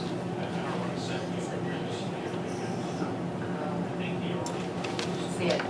Would you like me to Sure, give a that'd little, be give a great. little, give a little run? This is, Okay. this is the fun that I get to do. All right. This is when I'd rather be an engineer. As part of your requirement for accepting grants, you need to have a concessions disadvantaged business enterprise program, which you have, and I believe you ran that by them last month, Kyra, is that correct? Yep. And it signed off and went in. We have approval on the program from the FAA, and we have approval on your goal, which is 1%. We are required to have public participation for that program. We were supposed to have it 45 days before the submittal. We did not. So as part of the program, we committed to having it in a timely manner, and then if there are any comments. I assume we do not have anyone present in regards to this agenda item. We're trying to give an opportunity to your car rental companies. You don't meet the threshold on the concession side, but you do meet the threshold on the car rental side. An area of confusion for about 10 years was the language that the FAA put out said $200,000 in revenue. And everyone assumed that meant the airport's revenue. They don't mean that. They mean the car rental company's revenue that they generate at this site, which is over 200,000. I personally have done some digging and I can't find really anything that's any ACDBEs that are registered in Minnesota. I would suggest, Kyra, that maybe you talk to your Avis representative and they talk to their national people to discuss how they might at least show a good faith effort to meet this. You know, we made it 1%, they won't allow a zero goal. On some of your projects in the past, we've said their goal is 0 because there are no DVEs, like crack seal. On this one, they said you're not allowed to say 0. So I said 1. The car rental companies are required to make a good faith effort for this would be goods and service purchases. They have to have keys made, they have to buy fuel, they have to buy insurance, and basically anything. I mean, it can be if they have an outside payroll company. So Are they aware of this, or do we have to make them? They are aware of, they are supposed to be aware of this, and according to the FAA, Avis is very aware of this, which I would assume they would. Your local guys, it's going to be impossible for your local guys. Also, they just have such a small amount Yeah, compared to we're what only in Avis is Washington, doing. he's only able to do. Right. They do need to report annually on what their revenues and their goods and service purchase costs were, so that we can at least, Kyra has to report on that annually. And, that's why I would strongly encourage a discussion with Avis as to, just with your local Avis person to say, hey, if you aren't aware of the requirement, talk to your national people, they have a contact who, Avis is very aware of the ACDVE. Right. It really is something that makes so much more sense for an MSP or Chicago or whatever. But it is a requirement if it's over 200,000 in revenue that any commercial service airport has this program. Well, if our employments keep growing, we're gonna be there soon, so. Maybe. So is the Avis out of Duluth, is that a franchise? Do they have a franchise, or are they part of the national corporation? I do not know that. That's the question I have, because, I do not I mean, know if they're a franchise, then they would be doing a lot of this purchasing on their own. On their Someone own, independent. yeah. Right. I will be Independent, honest, that's right. with car, I'm much more familiar with the original DVE program that applies to your construction projects and your engineering contracts and that. With concessions, I find it there's a big gray area of, well, their cars go everywhere. Yes. So if you're putting gas in it somewhere and it ends up in Fort Worth, how do they track that? I have been assured that Avis knows all about that. Because I've asked some of these questions and I've said, it's pretty much don't worry about it. They know what they need to do. It's their responsibility to do this. It's your responsibility to make sure they're making a good faith effort or that they're meeting the goal. To do business with disadvantage. Correct. And the state of Minnesota maintains a list of certified DVE vendors and ACDVE vendors. They're separate. From what I've seen, most of them are restaurants, boutique type things you'd see at MSP. And since your concession side doesn't need the requirement, it's great. I don't really see a lot of discrimination in that field. So, but they are very concerned with making sure there's a level playing field. Everyone has an opportunity to get in and participate. Okay. Basically the only reason I'm here is to kind of explain that and make sure if there are public comments, I can include that in a submittal to the FAA rep saying no comments were received. We've also, was this one advertised? This one wasn't advertised. The DBE's advertised. This one is not advertised. But we also, will accept comments for, If they come well, ready. it's 45 days, but obviously we'll accept comments whenever they come in. Then if Avis does have comments, we'd be happy to hear them, because if they say they can't meet it and we want the FAA to know that really does need to come from them. Okay, That's the long and the short of it. very good. Thank you. Thank you. Yeah, thank you. So who goes to jail on this? Is it the chairman? How long has this been in place? I think it's the airport manager. Yeah. Harry, you never had to fill this out Fall before, guy. right? You have to get through a whole bunch of This, forms. what we're being told by the FAA is, well, this has been the rule for 10 or 15 years. We clearly misinterpreted it when we saw that $200,000 in revenue threshold. But as far as from digging around, everyone misinterpreted it. No one has been doing this except MSP. So I believe Kyra reached out to some other commercial service airports in the state, and there was some confusion. Very good, thank you. Okay. Let's move to I know that some of the commissioners have to leave. let's move to the budget and go through that. Start with the utilities, and this is based on the 2016 figures. With the new terminal building, lighting, you're recommending, Kyra, that we go to 55,000? What I did is I took the 6 month of where we're at for this year so far. Okay, for 2017? And just basically doubled those amounts, or somewhere around in there. You put that in because it's a little high this year. And I'm sure it's with construction. Some of it's We're gonna have construction more costs. construction again next year, Yeah, so yeah. wanted to make sure that there was enough in the budget to cover. I would think with all the LED lights and that, we might be even coming down. We may not have as much electrical costs, but we won't know that till after we get through the construction. We can get reimbursement on that excess energy. Yeah. All right, any question on that one?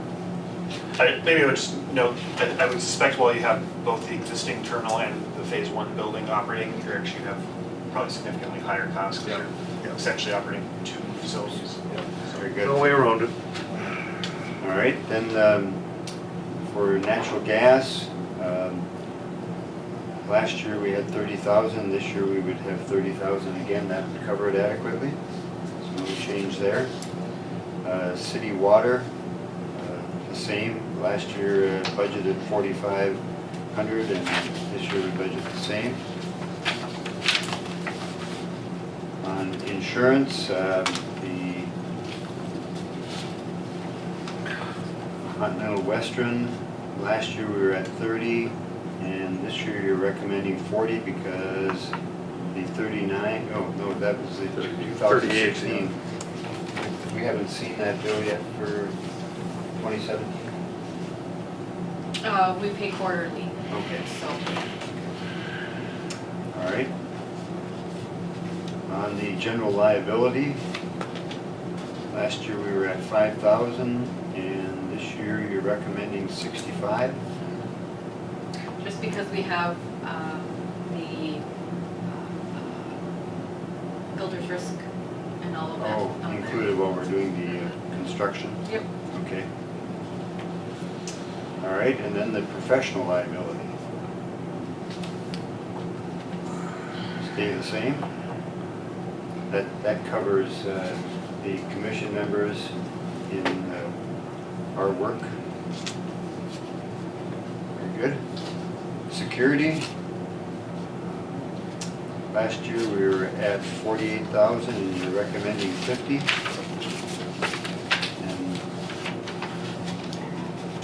And I'll touch more on that in the security contract in the next part, but he is proposing to up his rate some, but I don't have that proposal. from Terry Wood? Yes. Okay. I don't think they've had an increase for a number of years. All right. Then we'll go to buildings.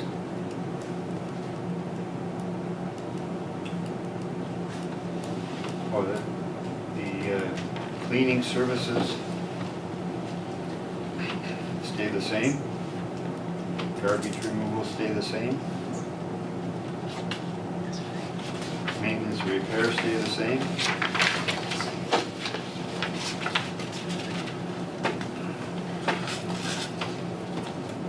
Maintenance repair of equipment. Thor, you think that, I think that's a fair number, yes. okay? Motor fuels and lubricants stays the same at 25.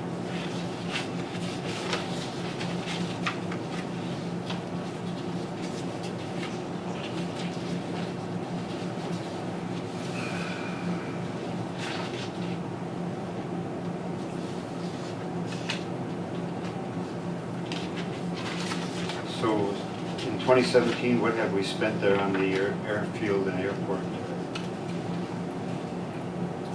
We haven't spent anything as of yet this year. We haven't.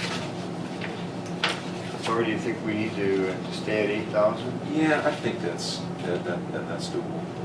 We're replacing runway lights and,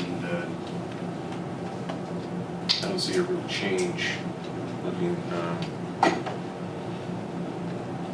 okay? We don't want to do a squirrel survey or anything this year. this year. I'm waiting with bated breath what the response is from the FAA is going to be from the study. I don't know. All right. Next item on page 6 is the marketing program. And we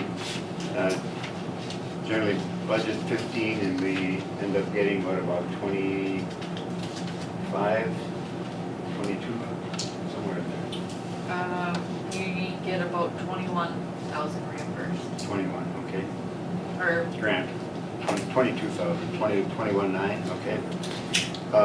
Where are we with that right now? I've tried to follow up, they still have not given a definite answer Okay. today, so. So we still don't know where we're at with those items that we have already paid for. So reimbursement hasn't come yet, okay? You know, I was just, and looking at the future here on the marketing program, what we're really gonna have to push is we have a new airport here. Yes. You know, that's gonna be Yeah. a selling point. Maybe getting out some brochures to resorts and so forth. Okay? All right, then on the communications. Kyra, we had 4,500 last year, we're over that. We're at about 35 so far for the year. So we could be easily between the internet and phone, we could be up over 6,000, I would guess right around that 6,000, yeah. okay? Site improvements, 2,500, I don't know what that would cover. Have we spent anything this year? I don't believe so. Okay.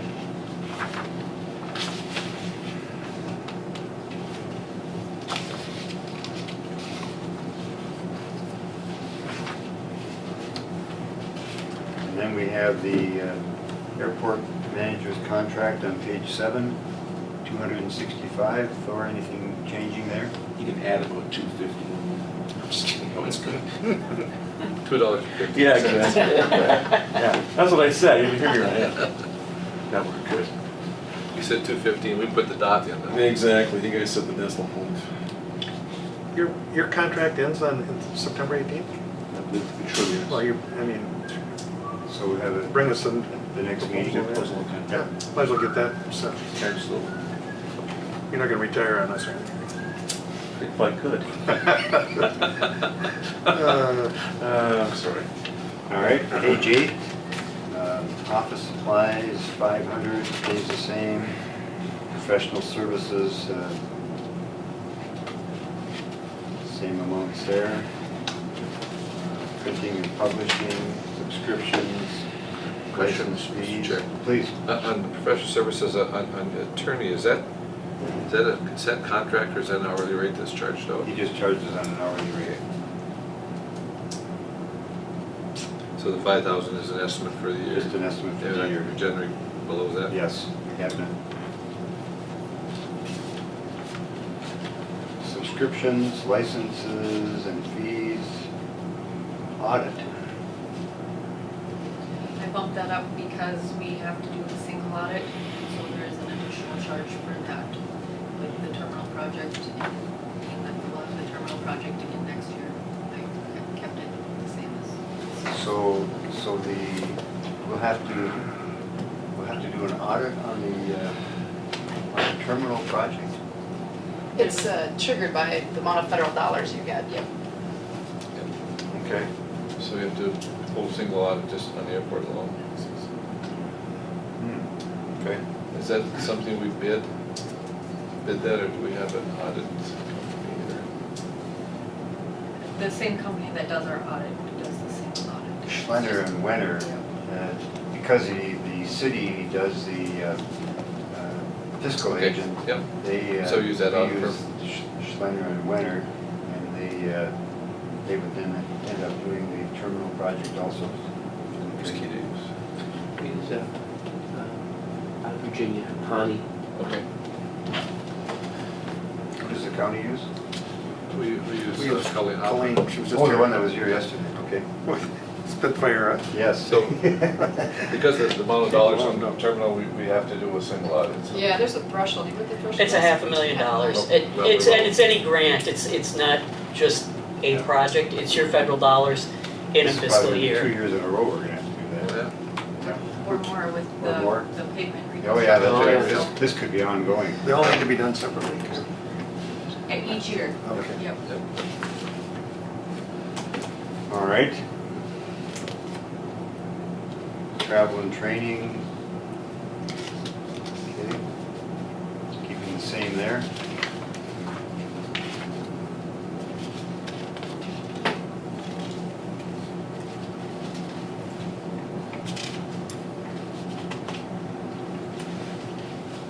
So on page 10 is the total, so we're present 2017, we're at 780,500, and this would put us up to 799,500. So 800,000.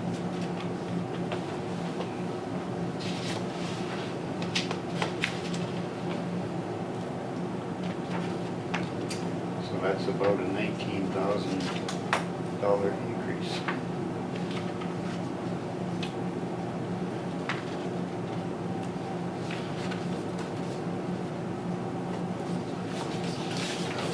Questions?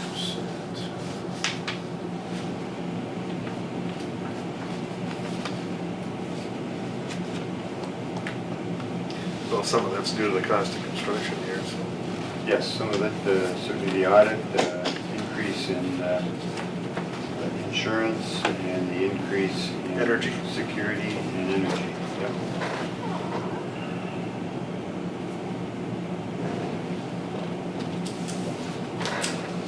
So that'd be about 9,000 for each body increase. A little over 9,000. I don't know about the city, but good luck with the county. It's the guys, never know. They're counting on you. Is there a motion then to approve the budget? Wolf. Motion by Commissioner Pavlik, Second. second by Commissioner Demnon. Discussion, further discussion on the Good job. budget or the motion? All those in favor of the motion to approve the 2018 budget at $799,500, signify by saying aye. Aye. Those opposed? Same sign. Motion is carried. Budget is approved to be submitted to the city and county. Thank you. Security contract. Terry wasn't able to get me a proposal yet, he's waiting on a few numbers, but he did say that he was gonna propose an increase as well as the contract itself. He wasn't sure, he knew he didn't have a contract with us, or with the airport, but, so I did some digging, and the last contract that I found was with Bob Byman, and that ended in 2007. So, once I get a proposal from him, then I will put that stuff together and then have Steve Schirmo draw something up and bring to the next commission meeting. I thought when they transferred from Lyman over to Wood that we had approved that action. There might have been an action to approve, but But a not- physical contract, contract I hasn't wasn't been- able to find anything. Okay. You ever see Bob at all? Rarely. Yeah, he's been quiet. I haven't seen him since, I don't think I've seen him since he switched. That was about the time we had the other issues too, so that may have Yes. got lost in the shuffle. With the FAA not approving our security contract. Yeah, and then we changed administration and All right, so we'll look for a contract from Steve and Terry Wood.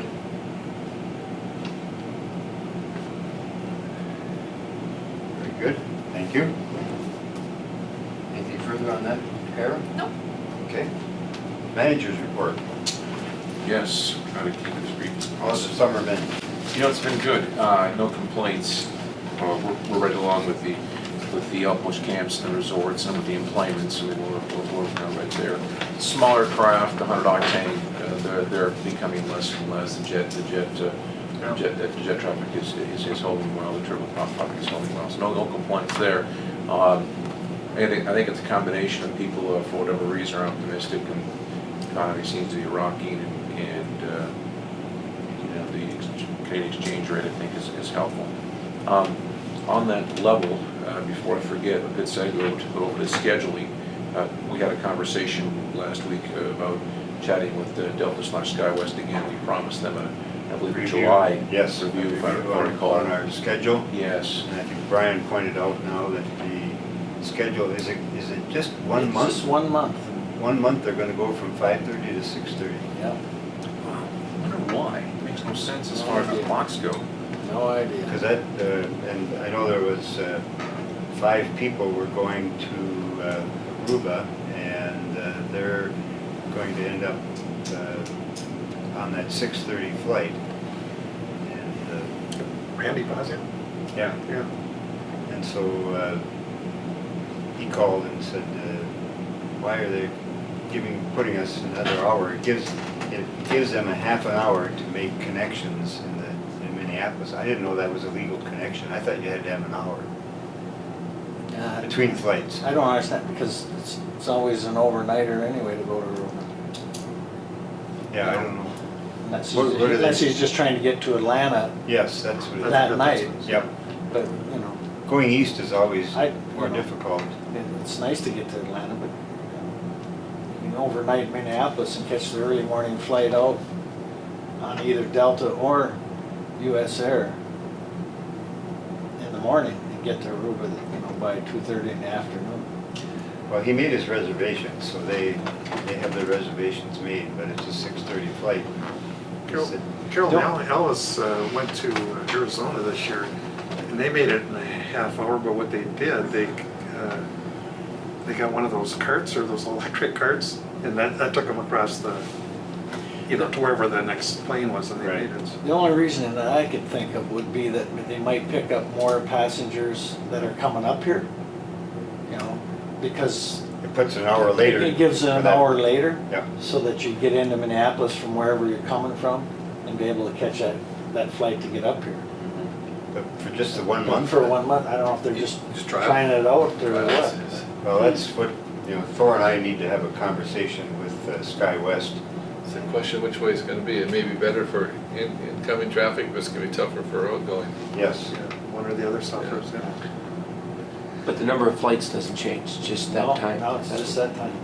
Of course, I think we're all gonna have to eat crow if this continues, because it's way beyond anything I would have done. Well, they're still full, and it's just like yesterday again. Absolutely. 70% of the people coming off were women and children. They weren't fishing rods, huh? We few. had 3 fishing rods coming. It's amazing. No, It take that is. back. There's only 1 fishing rod come in. 1 fishing rod and 3 hockey sticks. I think part of it must be the schedule, but I wonder, getting back to your point, some it's not the economy, people are more to travel too. The stock market's hitting records. People are more confident. Well, and the Canadian Dollar, dollar is gotten big issue, stronger. yeah. So it's up to 80 cents right now, so Yeah. that's helpful. And I don't, a lot of these people coming in, I don't recognize, so I don't know if they're Canadians that, relatives that they're visiting or what. Got a ton of people working up there in New Gold, so Yeah. there's no doubt in my mind they're transporting in and out here. Substantial, Yeah. for sure. Further, Thor, how's your international flights? Yeah, we're doing well. It's very competitive with Duluth or Fargo or Billings, but particularly Fargo or Duluth. And as technology, we can spy on each other easier, and of course, it's difficult. No complaints. But their cost for their product is obviously a lot less than ours. They're moving, literally 50 times the product that we are. They're huge facilities. But we're holding on against them, and and we do our best with service that when they arrive, we try our very best to give them the best we can, frankly, and hopefully that helps. But yeah, very competitive, but yet no complaints. We definitely have increased the numbers this year for sure.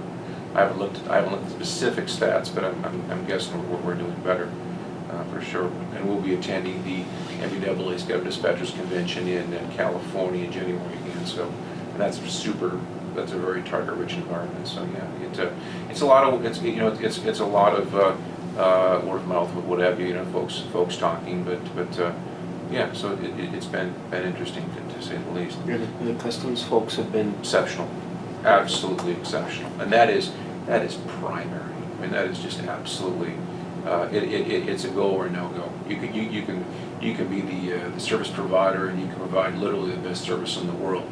But if there's a glitch with customs, or there's a personality conflict, or if you get a rah-rah person, that's done. They will not come back.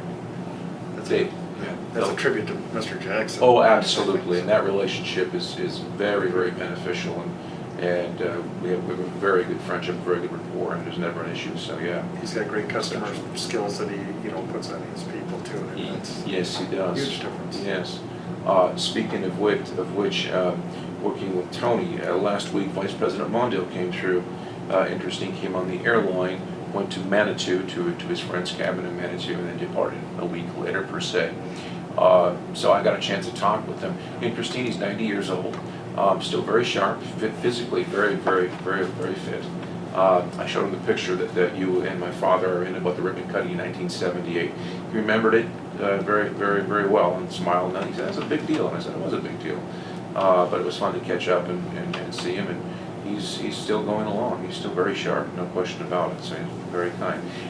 On a personal note, it was really strange to stand in this terminal building, and that's kind of made just kind of an estimation, a group of maybe 30, 35 people in the room. And here I'm standing before, at one point, was the second most powerful person in the world, and no one knew he was. He just has blended. That's because he was dressed like a fisherman. Oh, he had the wheat he hadn't growth taken going a bath on in a there. week. He looked. You would have never You would have never known. He was sitting there Never reading, and we chatted, and That's neat. it was really neat. Yeah, a small world connection. He is very close friends with Dr. Donnelly, who was a world-renowned brain surgeon in Duluth, and Donnelly and Drake, Dill, my nephew, are very close. So it was fun. Drake got to see, so it was enjoyed the conversation. But that was the observation, was he absolutely no one knew. And I kept looking, kind of thinking, someone's going to queue, someone's going to, Well, I would have thought there might have been some security around, but there wasn't been, and there couldn't have been, because when he came out, he was halfway out to the plane and he was struggling carrying his carry-on. And I went Yes. out and grabbed his bags and helped him Yes. get up there, and I put his bags in the overhead. Sure. You know, he's very appreciative, shook my hand, said, Very "Thanks nice. for doing that for me, I appreciate it." But there was nobody around him, you know, you would have thought there'd been some Yeah. kind of security, but there was nothing. But you would have never known the way he's dressed and this, you know, the Interesting. weekly growth that he had on and Yeah. everything, and he doesn't try to draw attention to himself either, so. It is interesting that, as you know, the presidents get lifetime Secret Service protection. The vice president walks up the door, they're on their own. Yeah. Which is fascinating. But anyway, I just wanted to share the story. Going over to striping needs for the airport, one thing that I'm utilizing this year is I'm using the ribbon cutting as an excuse to kind of speed up the process. We're on the bottom of the food chain, or on the end of the food chain on the north end. Every year we have an issue with the painters, and frankly, it's a MnDOT issue. Frankly, it's true. It's just that we're promised every year. I chat with them every year. I'm promised to made every year. Oh, we'll get it done. We'll start from the north and work south. Because what happens otherwise, we get our striping, our annual striping requirements done in late September. It lasts a month, and we take it off of the snow removal equipment. So by the springtime, it's ridiculous. But anyway, so using our ribbon cutting, I've been using the date of August 31, just kind of keep the pressure on them. And they've promised, that the painting contractor has promised, and has promised that we'll be done with that date, which is helpful. And I've had discussions with Holly and with Coors regarding new striping requirements for the jetway, which is I believe a separate contractor, but that also looking at an August 31 date. Even though the jet will not be in position, we have to make sure we're doing that at that point. So hopefully we'll get that done. TSA discussion yesterday. TSA leadership from Minneapolis was up visiting the local TSA contingency. I think they met with some of your folks and then got a new tour of the new terminal building. The gentleman's name is Cliff, is his first name. He's under a lot of heat nationally right now because if you've noticed that Minneapolis failed 17 of their 18 tests, etc. And it was kind of interesting. I'm not sure who contacted the leaders, the top end of the TSA, and said, hey, can you kind of negate those tests? Well, of course, that was the wrong thing to do. So right now they've got some serious issues going on in the organization in Minneapolis to alleviate the problem. I wouldn't want the job. Everybody's an expert, of course, and telling them what to do and how to do it. And it just was a productive meeting. That I had a brief time with them, and they're trying. I mean, like I said, it's an unenviable job. I'll work with Teddy on the B3 requirements. We'll keep driving to that direction. Kind of maybe work that in reverse order, but we definitely need them on board to be sure. Talked with the IT folks, talking with Steve and using Justin Shipley, I believe he works at the hospital on an on-demand basis for IT work there. So to get the system installed and get all the IT numbers plugged into the system, we're doing that at this time, working with Justin. So I'm confident we'll get that done correctly. Yesterday, you visited us. So Lifelink was in town, scheduled a month and a half ago. They bought a bunch of their ships from the PC-12 medevac fixed wing assets. So local medevac and local fire, police, etc., EMTs came out to tour the aircraft, talk to the crew, had a little show and tell in the back in our conference room there, a little video actually showing what Bob, you came out and took a tour of the aircraft too. So Yeah, Lifelink has been with just a helicopter, but now they have a fixed wing. It's based in Blaine, the Blaine airport, and but it can be here in less than an hour. Travels about 350 miles an hour. What is it? the PC-12, the Pilatus PC-12, single engine turbine. Okay, they're fast. Yeah. Yeah, and got room for a paramedic and a registered nurse come on each flight. There's a seat for a family member if someone wants to go with, which is unusual. They do make that available now, so that's very good. So It's a large single engine then. yeah, it is. Yeah. Good turbo It prop. is. Yeah. And interesting on that level, I don't want to get too far off the subject matter, but Cessna back in the day and Beechcraft both thought that for Pilatus, which is made in Switzerland, to break into this market with a single engine aircraft, they said the Americans would never accept a single engine turbine airplane. They've proven them wrong. They're number one leader in the world in that. So now Cessna is spending a fortune, and it literally looks like a copy. And as Beechcraft is literally taking a King Air, which is two engines, and they're literally making a single engine King Air to make it look like a Pilatus because the market's there. It's a very popular format. So. I suppose long term the maintenance costs are much Oh, less. absolutely. And with the Pratt & Whitney turbine engine, the failure rate is like 0.00. I mean, it's in the millions of hours per failures per emergency shutdown. So it's actually more reliable than electric motor. Just hard to believe it's true. Yeah. Quickly over to Beniter. Last time when you were here via the telephone, we had a quick discussion about the ramp extension, about the possible needs of corporate parking. We could possibly throw them the flagpole to see where that goes. Looking at the new ramp area before Delta SkyWest and the configuration, particularly of the jetway, we're using that space now for overflow for our corporate traffic. It's the only other spot we have that has a concrete apron. So possibly, I don't know if that fits the FAA checkbox for. The expansion of the apron right now doesn't, but the way that the body language is written is if there's leftover funds from phase 2, those dollars can go towards the expansion. So we're kind of seeing how that all plays out. Okay. And last and not least, and importantly, we're having issues with the fire truck again. Bob and I had a brief discussion about it. We have it piecemealed together right now. We have to make a new impeller. Waterworks Pump is making a new impeller for the truck. Last month we were doing training. We had loud sounds from the pump area. We did the research, we took it apart, and the impeller is partially destroyed per se, but good enough to get us through fire for an actual fire event. City fire department's very helpful backing us up. So we piecemeal the truck back together, we'll get through, we'll get the impeller, and we'll be good. But just something to keep in mind. We made the right decision then about maintenance and keeping this going. At the same time, we're waiting for the other airports and working with the FAA to see if they will change that. Their specifications. Change specification, because I still feel strongly unless we can buy this thing, at 1,500 gallon, 100 gallon foam, we're going backwards if we go to a smaller truck. Other than that, we're charging along. So was there anything from the TSA yesterday, their visit, that for the new terminal, any concern? I don't believe so. I've not had a download from Brian Friesen, local TSA boss, regarding it. I don't know. Normally they'd call me right away or they'll come up and chat, but nothing at this point. Questions for the manager? Has there been any more interest in additional hangars from folks building hangars? Not at this time, no, not that I'm aware. I'm trying to think. That one gentleman that was, has a place in Captogama that flies the Cirrus up here? Oh, Mark Masters, Master Transfer, yes. I've not heard anything from him since then, yeah. He was at the board meetings regularly when we were looking at this, do you remember? He was very interested in it. Yeah. Mr. Chairman, Please. with the parking lot, you brought up striping. Are we getting close to where the parking lot's gonna need seal coating and probably restripe with the new terminal and everything like that?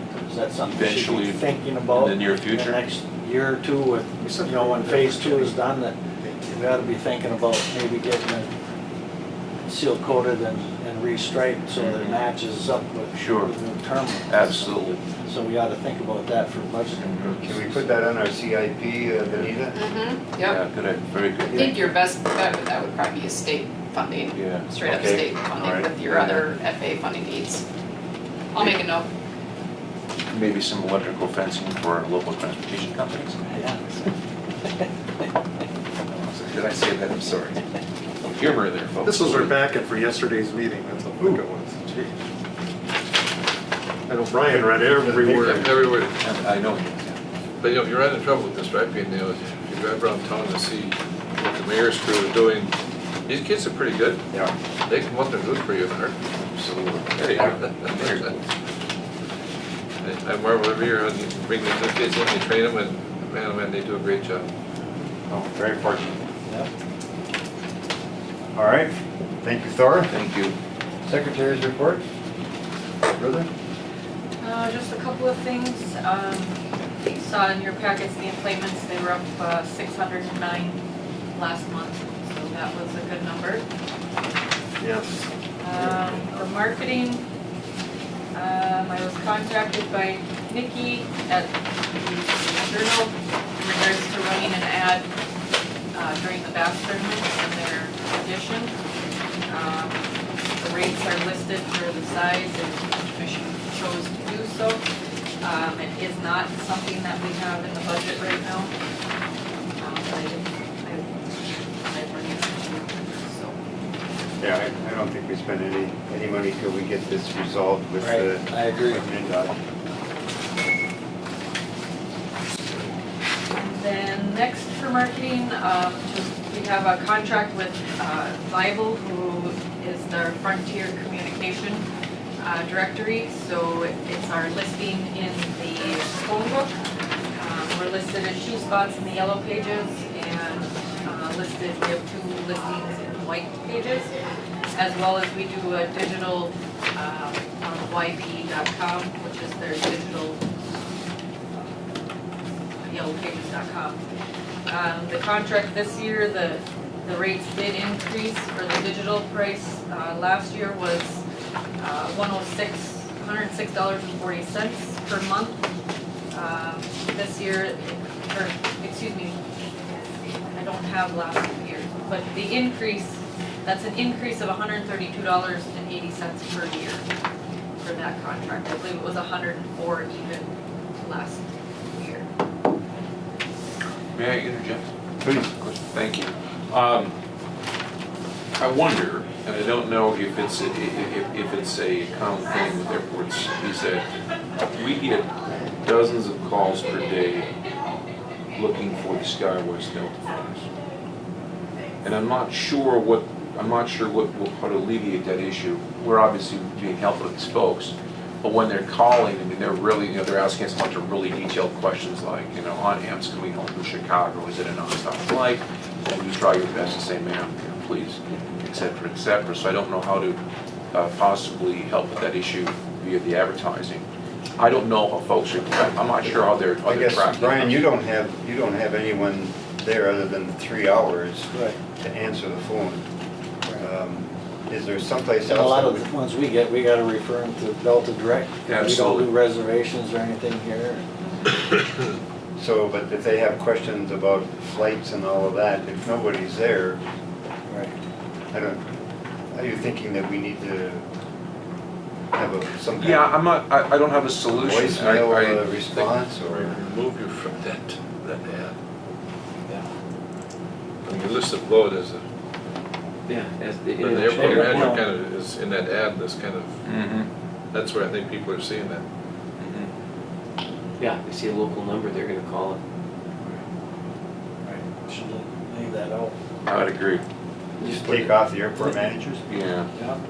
And then even under Anderson Flying Service, Below that, it's Falls International Airport with your number on it as well. Right. Yep, I'd take that one out You of can there take that out of Yeah. there too. I agree. Okay.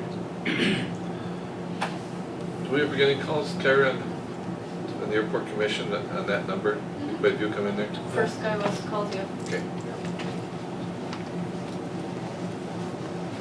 I learned a long time ago when you're at Anderson Flying Service and there's somebody's out running around and you're standing there and the phone rings, never answer the phone. I made the mistake of answering the phone. You'll be there for an Oh hour. my God. Yeah, it was, but, Yep. somebody wanted me to bring a cat or something and. Yes. Is there a number I should replace for the Falls International Airport? Or what, how should I? Well, do you have is there a phone in your ops room? There is. I don't remember what the number is. I have the number to Steve anyway. Yeah. I would put that number. I in. think that would be a good one, yeah. Airport operation? Yeah. And I think it's up to those Put folks. that as DGS, Delta Ground Service. Is that how you would? That's our formal name. That's who we work for. So airport operation, DGS, Yes. Okay. and put that number in there, okay? Good. Further, Kyra? So it's just getting approval, if we want to continue with the yellowpages.com and the print. We get 10,000 impressions per month, and as of this year, we have 100,000 impressions. So we're utilizing that full 10,000 impressions per month online.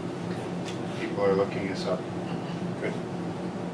All right, so approval of that with the $132 a year increase in And the that's for the digital print increase is $108.60 per year for the year. and So I think it's like $1 something per month additional or increase. okay. So is it 132 and 108? Yes, they're two separate costs. So one is for the digital and one is for the print. Correct. Okay. So it equals out to be roughly $190 a month for the print and digital. Which was, how much of an increase you said? It's about $4 increase Yeah, per month okay. total. I'll move, Mr. Chairman. Motion by Commissioner Pavlik to approve the cost for the print and digital yellow pages. At least it's one of the few things we can track and see. what Yes. we're getting. Yep. Second. And second by Commissioner Devonen. Discussion or question?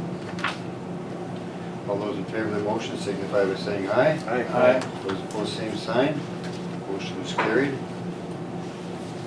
Yellow pages are approved. Thank you. The last piece I have then is, I've had a couple of businesses question the new advertising in the new terminal. And on on the advertising screens and how the commission is going to go about that cost and whatnot. So I did a little bit of research, and some of the other airports, I know Hibbing is one of them, they charge $1 per day for those advertisements. And so it's just kind of, you know, getting contracts in order again and getting things set up, you know, making the current advertisers that were there with the ad boards know, you know, what we're changing to, as well as there is a waiting list. And so I believe because it's digital, all of those, there shouldn't be a limit to putting a number of advertisements on there. Yep. Is it two, we have two screens? There's 2 or 3, I thought. I'm trying to remember, well, so you have 2 screens that are intended to be primarily showing like programming, so like news or something, but there are options to actually intersperse your ads with that kind of service. And then there's one monitor that is by the restrooms, and then there's 3 that are above bag claim, I think, that are intended to be just your advertising programming. I don't know if there's anybody in town that handles this, but I know oftentimes that's something that is subbed out. So you would, you know, say to this other company, why don't you go out and sell the ads and we'll just take a cut, and then they're responsible for maintaining the programming and updating the digital ads. So that might be something worth pursuing rather than trying to do that all in-house. That was my question, who takes care of this? And does Big Fish do that kind of a thing? Sure, and I don't know how detailed of a system it is, or, I mean, I could ask Hibbing of, you know, who they deal with. for that Contact kind of Brainerd stuff. and Billy to Yep. see who they're Yeah, I'm trying to think. I mean, I think a lot of like indoor ad companies, is it like AJ's Indoors, is somebody that might handle it, or, you know. And we should contact Big Fish and see if they do it also at the Journal. But yeah, I'd imagine you could probably do a little request for proposals and get some ideas from a couple of potential vendors that would help you out with that. And then, yeah, then they'll manage that for you, and they'll just, you know, hopefully cut you a check. If you're able to provide all the equipment up front, that's oftentimes something that they are advertising back out of your fees, but you're already able to provide that, so. Yeah, Big Fish works. I don't know if they do those kind of things or not. They're local, so we could ask them. Okay? And you'll have something for us at the next meeting. Yep, All right. Further, Kyra. that is all. Very good, thank you. Commissioner Pavlik? Nothing. Things are moving forward. Love it. Thank We've come a you. long way since we first started this project. Yes, Unbelievable. thank you. Commissioner McBride? Can't believe his memos. We're good today. Thank you. Commissioner Briggs? I'm just looking forward to the jet bridge getting here and get trained on it. It's gonna be interesting. Yes. Should be really good for our passengers. Without a doubt. Again, another thing we can advertise. Yes, yeah. No, just thanks to all the team here, good work, and you know, one thing that was pointed out, this team, the local DGS team, or you guys were the field office of the year, or what? Station of the year last year, and right now we're the top again. So I just so think far we this need to year. note that better and play that up a little bit more, because it says a lot about, it's like Thor's operation too, getting those people to return on those customs flights. It's all about service on the ground and about taking care of Walter Mondale when he's here, so good work. What did our total project cost end up at? 11 million for both phases? No, it's gonna be more than that. Dustin, I don't know. 13 or 14. Yeah, I think it's, I haven't actually seen the tabulation of phase 2, but yeah, I it's think it'll closer be to around that. 13 or 14. Well, just as a point, because Because I couldn't, discretionary monies are coming in. right, I couldn't remember the exact figures there. I was gonna point out yesterday when you were here that, and we had our delegation here, that between the county and the city of International Falls alone, let alone all the other projects, 2 projects accounting for about 33 or 34 million dollars of construction and jobs here in Koochiching County. It's pretty amazing.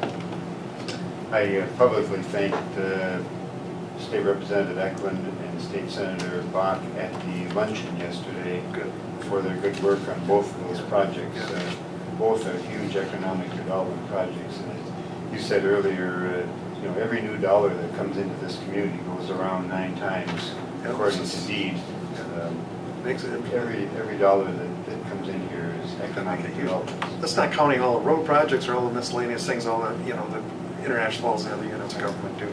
But, and I want, I don't know if I pointed it out, but I certainly want to make sure David Dill gets credit for both these projects. So he was instrumental in them too. He was there from the very beginning. And I talked to his wife Tucky and told her that she'll be getting an invitation to the Good. Great. ribbon cutting.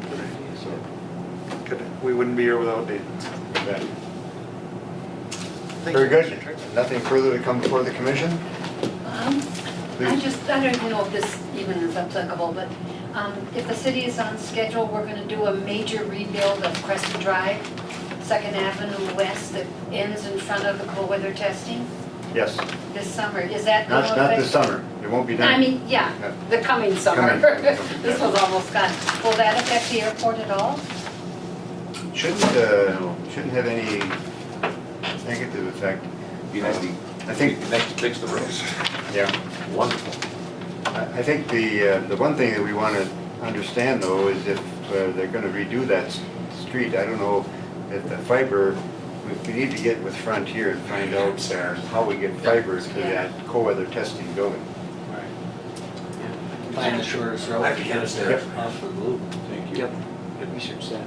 So the people that have private hangars don't need to come down Crescent Drive? Majority do. Most of them can, but they can come around the airport Right. too if they had to. Yeah. But it'd be nice to So have they- the Crescent Yeah, Ridge during service. construction, they'd still be able to get to the. Oh, absolutely, correct.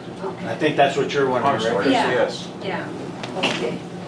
And cold weather testing will figure out how to do it however they can. Well, hopefully we'll be doing the That should be done project right. in the summer so it Yeah. be ready for them when they come here in the fall. Okay. Good question, thank you. Good questions. Nothing further to come before the commission. We'll stand adjourned until August the 30th, 8 o'clock. Thank you.